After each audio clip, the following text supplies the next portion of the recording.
So my name is Guy Seaman, and I pretty much started my career in campaigns around the age of 15 or 16. I just finished up working on the Hillary campaign, which was my, I think, eighth campaign. And I've been working in the government and politics for a long time, and recently switched professions, but I'll tell you that in just a second.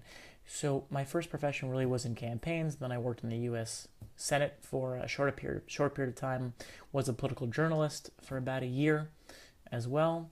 I worked many campaigns during that time. Went to school in Washington D.C. at American University, and then I moved over to Israel and worked in the Israeli government as well. I also spent a year in Haiti as Israel's head of delegation after the earthquake to do international development. I spent also 6 months in Australia and have traveled to probably more than 20 different countries.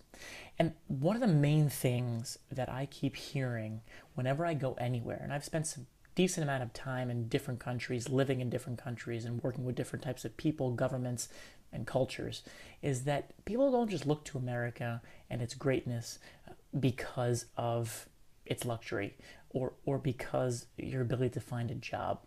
Amazingly enough, people actually look at America in a slightly more sophisticated way. Not everybody, but a lot of people. And a lot of people say that they wish their country was just a little bit more like America. Its ability to create a phenomenal nation with a multicultural population, its freedoms and its access to opportunity and equality.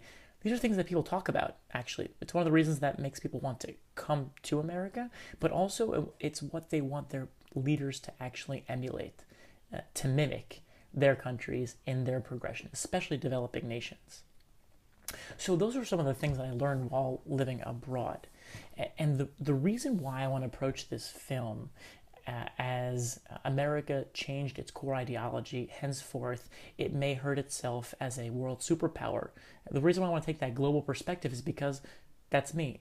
I worked in government and politics and campaigns on the inside in America, but I also have a global perspective from traveling and working in even other governments around the world. And I see, I'm also a student of history as well, and so I see what is the potential for America for other people as a moral compass, but I also see what is the potential for America if it does change its core ideology. So my experience has allowed me to have an insider's look while also being on the outside. At the same time, while I'm on the outside, know the insider's look. So that's why I want to take this from a global perspective, because I think that when you focus on specific issues, which many voters did during this election, it makes sense. It's what hurts you personally. But when you take the bird's eye view and when you zoom out, America is great and will continue to be great and be the center of the world's economy and be a soft power for a very, very long time, only if it sticks to its core ideology. Because if it doesn't, all those people that are asking me or telling me why they want to either go to America, visit America, work in America, or their country to be more like America, not in terms of its culture, but in terms of its governmental ideology. The reason why they want to be more like that is because of America's core founding principles. So that's why my experience working in government allows me to look at from the inside and see what America is really about and why voters vote the way they do, but at the same time understand what America means in a global context and how that global context will eventually then reciprocally translate to either American and Americans that's the most important part. Americans' success now and also in the future.